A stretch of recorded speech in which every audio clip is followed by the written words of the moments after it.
उसको फंसा देता है, सड़ा देता है।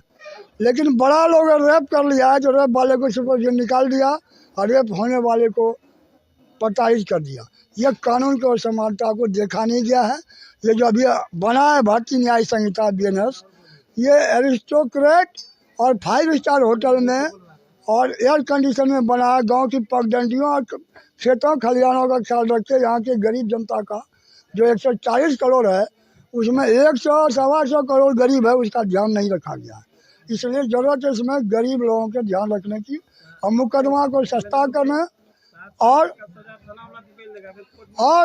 थाना वाले को का अधिकार भी कम करना चाहिए ताकि पुलिस या गुंडा राज काम नहीं हो सके। बहुत बहुत धन्यवाद। आप कुछ कहना चाह रहे थे सर?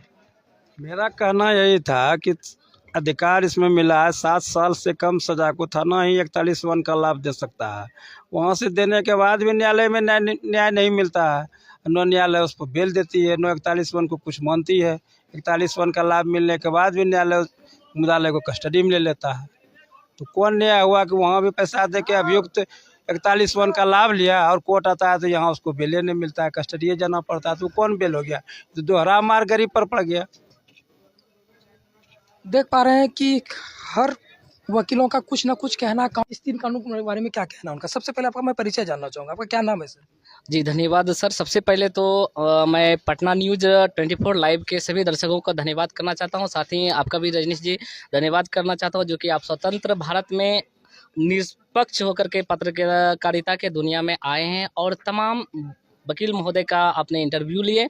और साथ ही अभी हम लोग नवयुवक हैं और नवयुवक के साथ साथ बताना चाहूँगा कि सुमन भारती कला सोशल वेलफेयर संस्थान, जिनके माध्यम से आज इतना बड़ा बांका जिले में शायद पहली बार तमाम एक दूसरे से लगड़ने झड़ने वाले वक्ताओं को एक साथ जोड़ने का काम किए।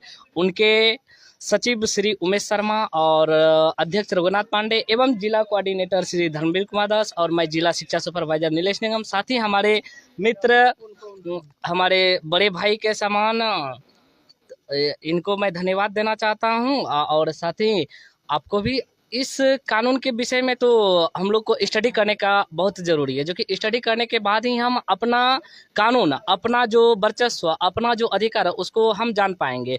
तो फिलहाल इसके लिए हमारे वकील महोदय के साथ साथ हम सभी स्टूडेंट लाइफ को चाहिए कि इसके बारे में जागरूकता के माध्यम से जानने के साथ साथ इसको स्टडी करें। स्टडी करने के बाद हम अपने अधिकार के लिए लड़ें। तो इसके लिए विशेष खुल करके तो हम कुछ नहीं टिप्पणी कर सकते, क्योंकि इसमें बड़े बड़े विद्वान वक्त हमारे वकील साहब भी कर चुके हैं। बस इतना जरूर कहूँगा कि हम लोग अपने अधिकार के लिए हमेशा आगे आएं, अपने अधिकार के लिए लड़ें और लड़ने के साथ साथ समाज में जागरूक करें और साथ ही साथ जागरूक के साथ युवाओं की हौसलाओं को बुलंद रखें और उनको अपने लक्ष्य की प्राप्ति के लिए हमेशा अग्रसर रहने का भी प्रयत्न करें। अधिकतर युवाओं क्या होता है कि अपना अधिकार को जानते हुए भी अभी आधुनिक युग में, मॉडर्न युग में, मोबाइल स्मार्टफोन के ज़माने में भी वे कुछ नहीं कर पाते हैं, अपने लक्ष्य से भटक जाते हैं। वह अपना अधिकार को जानते हुए भी अपना गिर जाते हैं। लेकिन इस अधिकार, इस कानून को स्टडी करें और आगे समाज में फैलाएं और जो कि समाज में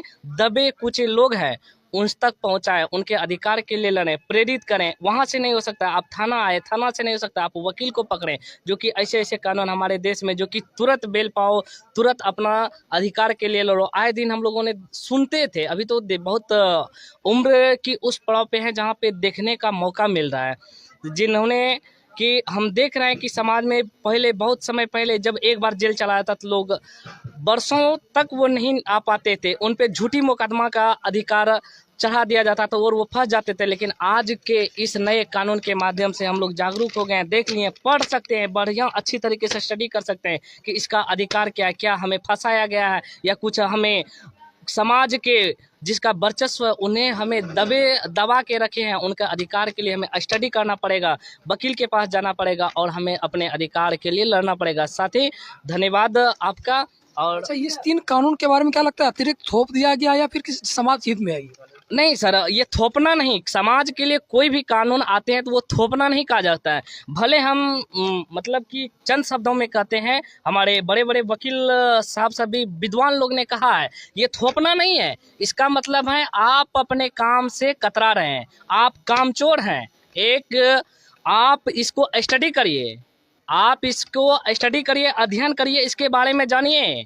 आप तो थोपना इसको कह देते हैं। जिन्होंने कानून लिखा, आज के युग में आप अपने घर के बारे में नहीं लिख सकते हैं, आप अपने घर के बारे में एक किताब नहीं लिख सकते। आप बाबा साहेब भीमराव अंबेडकर को गलत ठहरा दिए कि उन्होंने ऐसा कानून गलत लिखा। अगर कोई इस कानून के ऊपर रिसर्च करके उसको स्टडी करके और उसमें इंक्लूड किया तो आप उसको कह रहे हैं थोप रहे हैं। नहीं, हम कह रहे हैं कि आप कामचोर हैं, आप इनके ऊपर पढ़ना नहीं चाह रहे हैं, स्टडी करना नहीं चाह रहे हैं, समाज में बदलाव देखना नहीं चाह रहे हैं, इसलिए आप कह रहे हैं कि इसके ऊपर बोझ है। आप पढ़िए, हम वकील साहब से निवेदन करेंगे आप पढ़िए, और विद्वान लोग भी कहें पढ़ते हैं, और इससे किसको फायदा होगा? हम जैसे युवाओं को फायदा होगा, गरीब समाज के दबे कुचे हुए छोटे जात को फायदा होगा, जिससे वो आगे बढ़ेंगे। आप पढ़ेंगे नहीं, कामचोर करेंगे तो और किसके ऊपर दबाव लगाएंगे कि आप ये कानून को थोप दिए। वैसे तो धब्बा तो बाबा साहेब भीमराव अंबेडकर के बारे में भी लगाया गया कि ये कैसा कानून है। अरे आप अपने घर के बारे में भी तो एक किताब लिख के देखिए, तब तो पता चलेगा कि कानून क्या लिखा।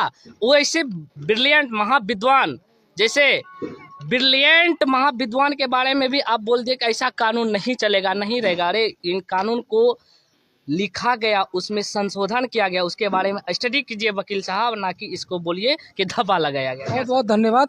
जिस पे विशेष तौर पे ये बोला गया है इनके द्वारा और नवयुवक के द्वारा कि कानून थोपा नहीं गया है, बल्कि इसको स्टडी करने की ज़रूरत है। कानून समय के हिसाब से नजाकत को देखते हुए जो कानून को बनाया गया है और उसको पढ़ने की ज़रूरत है। एकदम बिल्कुल, किसी के हित में है या किसी के अनहित में, आप पहले पढ़िए, समझने की ज़रूरत है।